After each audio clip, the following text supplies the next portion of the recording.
A 17-year-old boy is found on a rocky shoreline. His car is staged on a cliff 2 miles away, and his 40-pound suit of handcrafted medieval armor has completely vanished. 2 local birdwatchers made the grim discovery. Washed into a rocky cove was the body of a young man, pale and battered. He was half naked, his shoes and socks were missing, and his back and shoulders were covered in cuts. Oddly, the buckle of his belt had been removed. When National Park Service lifeguards arrived at 10:15 to recover the remains, they observed something strange. The body looked like it had been in the water for a long time, but it didn't have any external trauma that would be typically associated with a massive fall from the towering cliffs that were directly above the cove. The deceased was identified as 17-year-old Kurt McFall. He was a high school student from the quiet East Bay suburb of Concord, California. The local authorities were busy by high-profile serial killers and rampant violent crime, so they went down the path of least resistance. The official police theory was that the teenager had wandered into the dark, slipped on the treacherous rocks,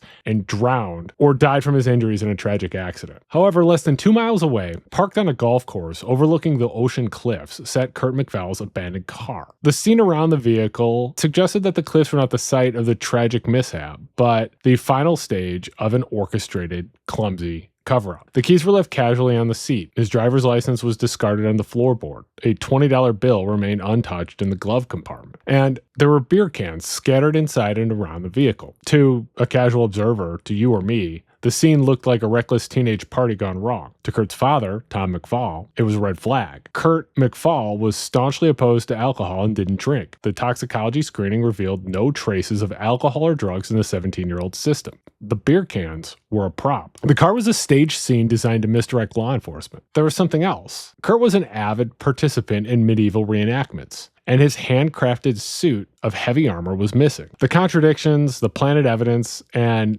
the missing suit shifted the story from a tragedy to a homicide investigation. How did this happen? Kurt McFall had recently stepped through a hidden door into the esoteric underground of 1980 San Francisco, entering a strange network with a charismatic spiritual guide who harbored violent secrets. Kurt McFall was a typical teenager, but he had an intense intellect that pushed him towards the extreme fringes of conventional hobbies. He was an avid mountain climber, and he was a certified scuba diver. These 2 facts made his father immediately skeptical of the theory that Kurt had simply lost his footing and drowned in the ocean. Kurt was deep into the world of high fantasy and role-playing. He was an avid player of Dungeons & Dragons. Beyond the tabletop game, Kurt liked the live-action role-play of his interests. About a year before his death, he joined the Society for Creative Anachronism, an organization that was dedicated to researching and recreating the arts, skills, and combat traditions of pre-17th century Europe. The society was more intense than casual cosplay. Its members wore heavy, historical accurate armor and engaged in brutal, full-contact sword fighting. Kurt spent a lot of time and energy in this club, crafting his own suit of armor and participating in combat held in the concrete parking lot of an Oakland BART station. To his peers in the local SCA, Kurt was a hot-headed but passionate young man, and he rarely backed down from a confrontation. However, around the same time that he joined the society, Kurt's search for identity led him down a significantly more obscure path. He became involved with an organization that initiated him into a highly secretive religion. Kurt would experience a transformation in his personality that was alarming to those who knew him best. An anonymous high school friend would later speak to investigators, described his change as changing rapidly from a teenager with a passing interest in medieval history to someone obsessively consumed by an esoteric belief system. And evidence of his new obsession began to show up in Kurt's childhood bedroom in Concord. Tom McFall discovered some disturbing things among typical teenagers' possessions. A ritualistic knife carved from the severed hoof of a deer, and notebooks filled with intricate drawings depicting violent fantasies and witchcraft themes. Shortly before Kurt disappeared, the anonymous friend contacted Tom McFall with a warning. The friend claimed that Kurt was deeply involved in a satanic cult, that he desperately wanted to leave the group, and that he genuinely feared for his life. In 1984, the phrase satanic cult was a radioactive term that was influenced by the nationwide satanic panic that blamed heavy metal music, daycares, and role-playing games for vast organized occult conspiracies involving ritual abuse. Because of the ridiculous hysteria, local authorities were quick to dismiss Tom McFall's fears as the overreactions of a conservative Christian parent misinterpreting harmless role-playing. However, dismissing the danger ignores the stark reality of the specific individual guiding Kurt McFall's spiritual journey. The group that Kurt had joined was a specific intense lineage of witchcraft, and his guide was a 35-year-old man named Gabriel Carrillo, who went by the name Caradoc Apcador. He was the last person to see Kurt McFall alive, studied at the University of California, Berkeley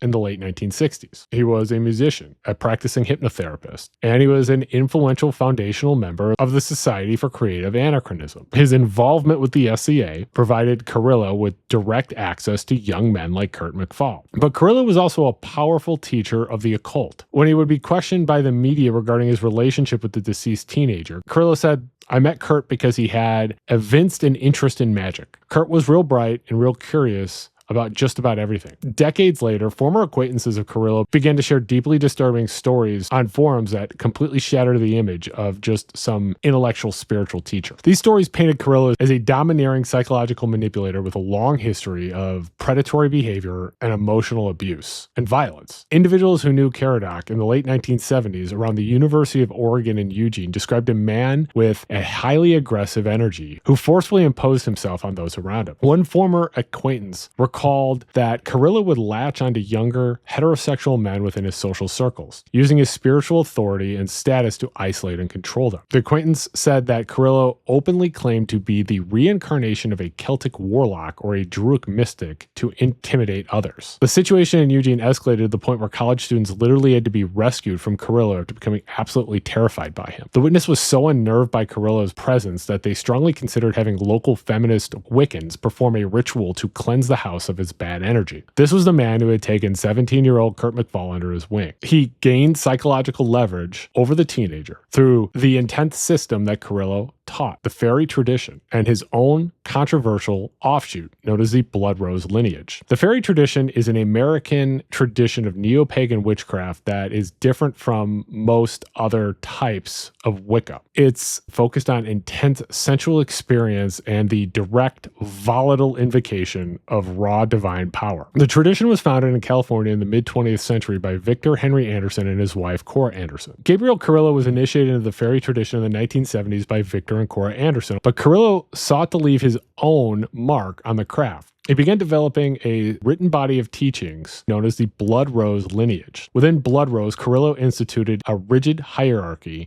Carrillo's system created an environment ripe for extreme psychological manipulation. Carrillo had a lot of leverage over his students. Testimonies would describe Carrillo's control as a descent into ritual self-harm, emotional abuse, literal bloodletting, and violent, non-consensual, intimate practices. Carrillo was also involved with the Temple of Psychic Youth, or TOPY, a highly controversial chaos magic network that utilized shock tactics, severe sensory overload, and extreme rituals to violently decondition members from societal norms. Their practices relied heavily on the use of bodily fluids, blood and semen, as well as sleep deprivation and physical pain. Carrillo would take all of this into his teachings. For a teenager like Kurt McFall, from the innocent rule-bound play acting of Dungeons and Dragons to the literal blood and sex reality of Carrillo's inner circle would have been a destabilizing shock to the system. And this explains the phone call made by Kurt's high school friend. Kurt had looked into the abyss of Caradoc's true practices,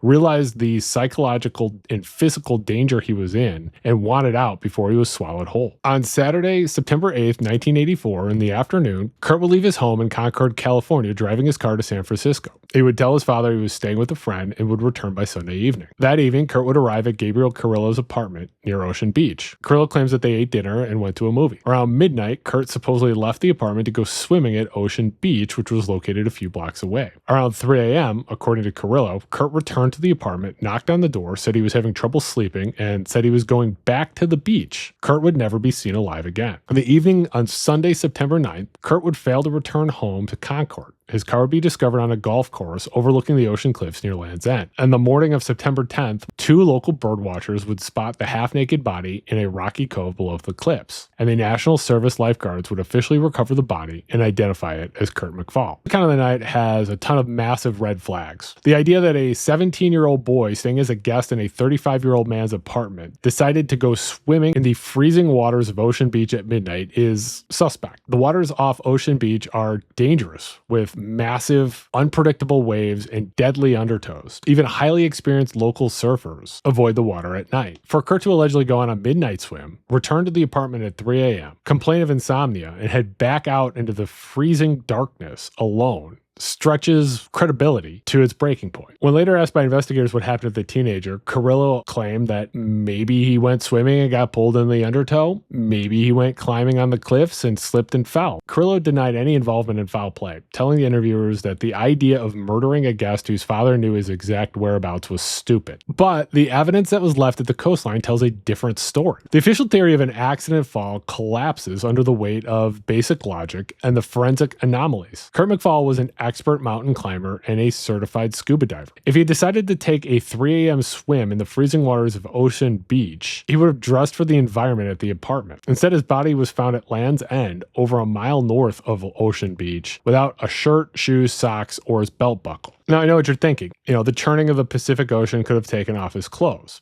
but it wouldn't cleanly remove a metal belt buckle from the leather. The removal of the belt buckle is a strange detail that points to a human being involved. In many esoteric traditions, items that were intimately worn by an individual, specifically metal objects, are highly prized as ritual artifacts. The removal of the buckle suggests interaction with the body after its death before it was thrown into the water. The coroner's report deepened the mystery. The official cause of death was ruled unknown, but the findings noted multiple traumatic injuries and severe blood loss. If a human body falls hundreds of feet from the jagged cliffs of Land's End, the trauma to the body would be clear: shattered bones, crushed skulls, massive hemorrhaging, and internal organ rupture. Yet, the National Park Service lifeguard who recovered the body testified that Kurt was pale from the water, but he was in fairly good condition with no obvious external trauma, aside from the cuts and abrasions on his back and shoulders. So how does a body suffer severe blood loss without a catastrophic blunt force trauma? The evidence suggests that the massive blood loss occurred to the body before entering the water, likely from a wound that did not disfigure the overall body,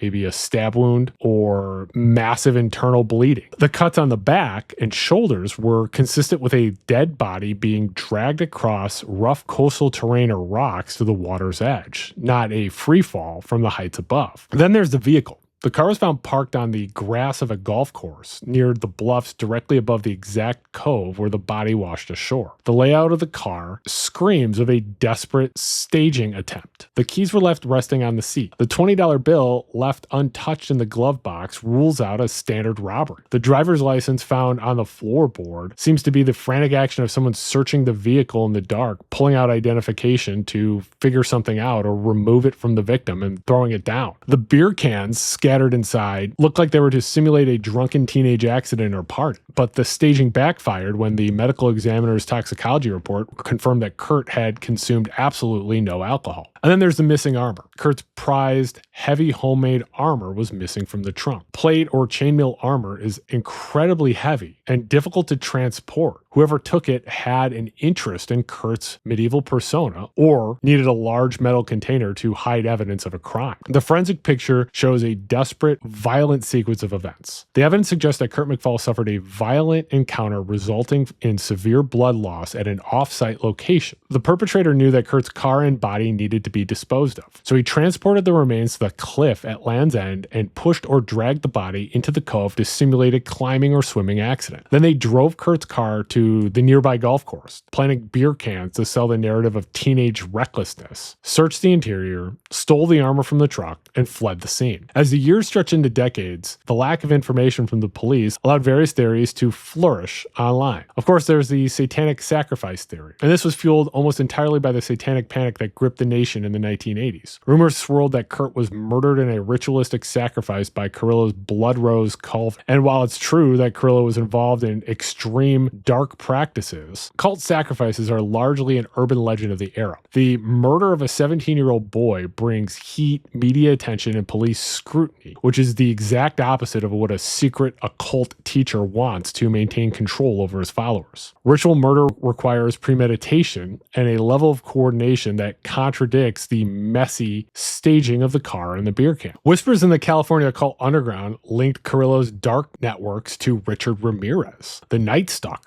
who was highly active in California during 1984 and 1985 and was known to frequent the Bay Area. Ramirez was heavily involved in superficial Satanism and brutal home invasion violence. However, there's been no link ever established between Carrillo and the violence of Richard Ramirez. The Richard Ramirez connection is almost certainly a product of dark myth-making, attempting to attach the era's most terrifying boogeyman to an unsolved, occult-adjacent death. The most probable scenario is predatory escalation.